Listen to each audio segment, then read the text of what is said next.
Welcome to 10th Planet. Odoo 14 Enterprise Edition. Go live in 14 days. Do it yourself video series. நம்ம பார்க்க போகிற topic how to use timesheet in Odoo 14. So customers இருக்கிற பேசிக் uses என்ன, எப்படி வந்து ஒரு timesheet configure பண்ணுறது, எப்படி வந்து ஒர்க்கிங் ஹவர்ஸ் வந்து கால்குலேட் பண்ணுறது, ஸோ அதுக்கு எப்படி ப்ராஜெக்ட் கிரியேட் பண்ணுறது, டாஸ்க் கிரியேட் பண்ணுறது, எப்படி எம்ப்ளாயி அசைன் பண்ணுறது, ஸோ இந்த மாதிரி கஸ்டமர்ஸ் இருக்கிற பேசிக் கீ கொஸ்டின்ஸ் எல்லாத்தையும் அட்ரஸ் பண்ணுற மாதிரி நம்ம ஒரு ப்ராஜெக்ட் கிரியேட் பண்ணிக்கிட்டேன் நம்ம எப்படி புக் பண்ணுறது பார்க்கலாம். ஸோ நம்ம வந்து ஃபஸ்ட்டு வந்து எப்படி ஒரு ப்ராஜெக்ட் மாடியில் வந்து எப்படி இன்ஸ்டால் பண்ணுறது இருக்கும். ஸோ ஆப்ஸில் நமக்கு வந்து இங்கே ஃபில்டரிங் ஆப்ஷன்ஸ் இருக்கும். நம்ம ஃபில்டர் பண்ணி கூட நம்ம அதை எடுத்துக்கலாம். ஸோ நான் வந்து இங்கே சர்ச்சில் எப்படி பண்ணுறது okay project. So project model நான் இன்ஸ்டால் பண்ணியிருக்கேன். நம்ம இன்ஸ்டால் பண்ணிக்கலாம். நெக்ஸ்ட் வந்து ப்ராஜெக்ட் மாடலுக்குள்ள போகும். ஸோ ப்ராஜெக்ட் மாடலில் வந்து பார்த்திங்கன்னா ஃபஸ்ட் எடுத்து வந்து project task reporting configurations. So எப்படி ஃபஸ்ட்டு வந்து நம்ம வந்து அந்த டைம் ஷீட் கான்ஃபிகர் பண்ணுறது அப்படிங்கிறத பார்க்கலாம். ஸோ நம்ம டைம் ஷீட் வந்து எனேபிள் பண்ணோன்னா நமக்கு வந்து டாஸ்கில் வந்து டைம் ஷீட் நமக்கு வந்து டைம் புக் பண்ணுற ஆப்ஷன்ஸ் நமக்கு தெரியும். ஸோ நான் இப்போ வந்து டைம் ஷீட் எனேபிள் பண்ணியிருக்கேன். நெக்ஸ்ட்டு சேவ் பண்ணிவிட்டு ஸோ கான்ஃபிகரேஷன் பார்த்தா நமக்கு stages, projects, tax, activities types இருக்குது. ஸோ இதெல்லாம் நம்ம லாஸ்ட் வீடியோவில் பார்த்துருக்கோம். ஸோ நம்ம எப்படி இப்போ ப்ராஜெக்ட் கிரியேட் பண்ணுறது அப்படின்னு பார்க்கலாம். இப்போ நம்ம ஹெச்ஆர்எம்எஸ் Odoo ஹெச்ஆர்எம்எஸ் அப்படின்னு ஒரு ப்ராஜெக்ட் நம்ம கிரியேட் பண்ணுறோம். ஸோ பார்த்தீங்கன்னா இதில் வந்து நமக்கு வந்து இந்த ப்ராஜெக்டில் வந்து பிளானிங் வேணுமா, டைம் ஷீட் வேணுமா, பில்லபிளா, ஸோ ரெக்கரிங் டாஸ்க் அப்படின்னு நம்ம கேட்டிருக்கேன். நம்ம வந்து டைம் ஷீட்டை நம்ம வந்து டெக் பண்ணியிருக்கோம். ஸோ கிரியேட் பண்ணுறோம். ஸோ நமக்கு இப்போ கிரியேட் பண்ணால் நமக்கு ஒரு ப்ராஜெக்ட் கிரியேட் ஆகிடும். ஸோ நெக்ஸ்ட் பார்த்தீங்கன்னா ஸ்டேஜஸ் வந்து நம்ம வந்து கிரியேட் பண்ணோம். நம்ம ப்ராஜெக்ட் எப்படிலாம் ஹேண்டில் பண்ண போகிறோம். ஃபர்ஸ்ட் வந்து நியூ, நெக்ஸ்ட் வந்து இன் ப்ராக்ரஸ்,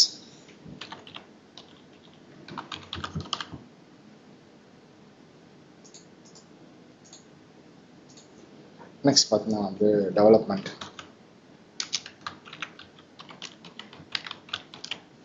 ஸோ இந்த மாதிரி நம்ம வந்து ஸ்டேஜஸ் வந்து கிரியேட் பண்ணிக்க முடியும். நெக்ஸ்ட் வந்து நம்ம வந்து கிரியேட்டில் வந்து டாஸ்க் கிரியேட் பண்ண போகிறோம். So employee master, so employee masters நம்ம கிரியேட் பண்ணி ஆட் பண்ணிக்குவோம். ஸோ ஆட் பண்ண உடனே நமக்கு பார்த்தீங்கன்னா அந்த டாஸ்க் வந்து நமக்கு நியூவில் இருக்கும்.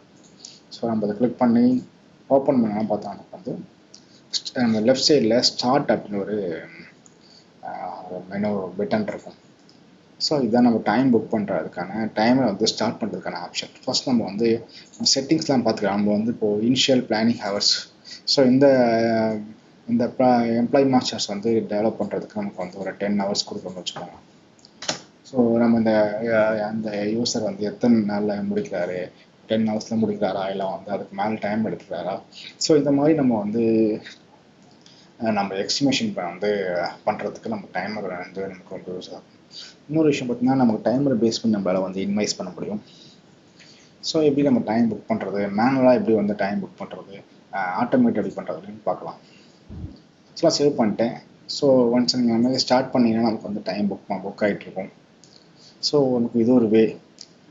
ஸோ நம்ம ஒன்ஸ் ஸ்டாப் பண்ணுறோம் அப்படின்னா நமக்கு வந்து நம்மளால் வந்து இந்த 15 செகண்ட்ஸ் என்ன பண்ணோம், 15 மினிட் ஒரு 1 ஹவர் இந்த ப்ராஜெக்ட் என்ன பண்ணோம் அப்படின்னு டிஸ்கிரிப்ஷன் கொடுக்க முடியும். ஸோ நெக்ஸ்ட் சேவ் பண்ணுறோம். ஸோ பார்த்தீங்கன்னா நமக்கு இந்த மாதிரி மேனுவல் புக்கிங் ஆப்ஷன்ஸுமே இருக்கும். ஸோ இந்த மாதிரி நம்ம வந்து ஆட் கொடுத்துட்டு நம்ம வந்து இந்த மாதிரி நம்மளால் வந்து டைம் புக் பண்ண முடியும். ஸோ ஒரு 2 ஹவர்ஸ் ஒர்க் பண்ணியிருக்கேன் அப்படின்னா 2 ஹவர்ஸ். ஸோ இந்த மாதிரி டிஸ்கிரிப்ஷன் நம்மளால் கொடுத்துட்டோம்னா நமக்கு அது வந்து ஹவர்ஸ் ரிமைனிங் எவ்வளோ இருக்குங்கிறது நமக்கு தெரிஞ்சிடும். ஸோ இது மாதிரி நம்ம வந்து இன்னைக்கு டேட்டில் வந்து 5 ஹவர்ஸ் இப்படி நம்ம டைம் நம்மளால் புக் பண்ணிட்டு இருக்க முடியும். ஸோ ரிமைனிங் ஹவர்ஸ் வந்துடும். ஸோ நான் இப்போ வந்து திரும்ப ஒரு 5 ஹவர்ஸ் கொடுக்குறேன். ஸோ பார்த்தீங்கன்னா இது வந்து நமக்கு வந்து மைனஸில் வந்து 2.15 ஹவர்ஸ் வந்து அதிகமாக எடுத்து இந்த டெவலப்பில் வந்து நம்ம எம்ப்ளாயி வந்து ஒர்க் பண்ணியிருக்காரு அப்படின்னு பார்த்துக்கலாம். ஸோ நெக்ஸ்ட் பார்த்தீங்கன்னா வந்து இந்த ஓவர்வியூ. ஸோ ப்ராஜெக்டில் பார்த்தீங்கன்னா நமக்கு ஒரு ஓவர்வியூ ஆப்ஷன்ஸ் இருக்கும்.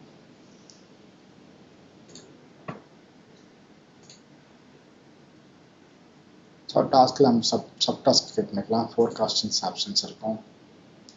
ஸோ நம்ம இங்கே வந்து என்ன டேட்டில் ஒர்க் பண்ணியிருக்காரு, ஸோ அதோட டெஸ்ட் நம்மளோட பிளான் எல்லாத்தையும் நீங்கள் பார்த்துக்க முடியும். நெக்ஸ்ட் பார்த்தீங்கன்னா ரிப்போர்ட்டிங். ஸோ ரிப்போர்ட்டிங் பார்த்தீங்கன்னா time sheet and planning annual system report இருக்கும். ஸோ நம்ம டீட்டெயில்டாக வந்து என்னைக்கு எந்த மந்த்தில் எவ்வளோ டைம் ஒர்க் பண்ணியிருக்காங்க, எந்த எம்ப்ளாயி ஒர்க் பண்ணியிருக்காரு, எந்த ப்ராஜெக்டில் ஒர்க் பண்ணியிருக்காரு அப்படிங்கிறத நம்ம டீட்டெயிலாக பார்த்துக்க முடியும். ஸோ பார்த்துட்டு நம்ம வந்து இது வந்து மெஷர்மெண்ட் நம்மளால் சேஞ்ச் பண்ணிக்க முடியும். எஃபெக்டிவ் ஹவர்ஸ் வச்சு மெஷர்மெண்ட் சேஞ்ச் பண்ண முடியும். அது மாதிரி வந்து லைன் சார்ட்டு, பை சார்ட் இருக்கும் நம்மகிட்ட. ஸோ லைன் சார்ட்டில் பார்த்தீங்கன்னா அசனிங்கான டிசைனிங்கான நைட்டு வந்து பிவோட், நெக்ஸ்ட் வந்து பிவோட் வியூ இருக்கும். பிவோட் வியூவில் பார்த்தீங்கன்னா எந்த எம்ப்ளாயி எந்த ப்ராஜெக்டில் என்ன மந்த்து என்ன டேட்டில் ஒர்க் பண்ணியிருக்காரு எல்லாத்தையும் நம்மளால் வந்து இங்கே பார்க்க முடியும். ஸோ அதை வந்து நம்மளால் பிரிண்ட் எடுக்க முடியும். ஸோ நம்ம அந்த வீடியோவில் எப்படி ஒரு ப்ராஜெக்ட் கிரியேட் பண்ணுறது, அது எப்படி வந்து டாஸ்க் அசைன் பண்ணுறது, டாஸ்கில் எப்படி வந்து டைம் ஒர்க் பண்ணுறது, ஸோ நெக்ஸ்ட் வந்து ரிப்போர்ட்டிங் கான்செப்ட்ஸ் எப்படி இருக்குது அப்படிங்கிறத பார்த்துக்கலாம். தேங்க்ஸ் ஃபார் வாட்சிங் 10th Planet Odoo Enterprise Section videos. Thank you.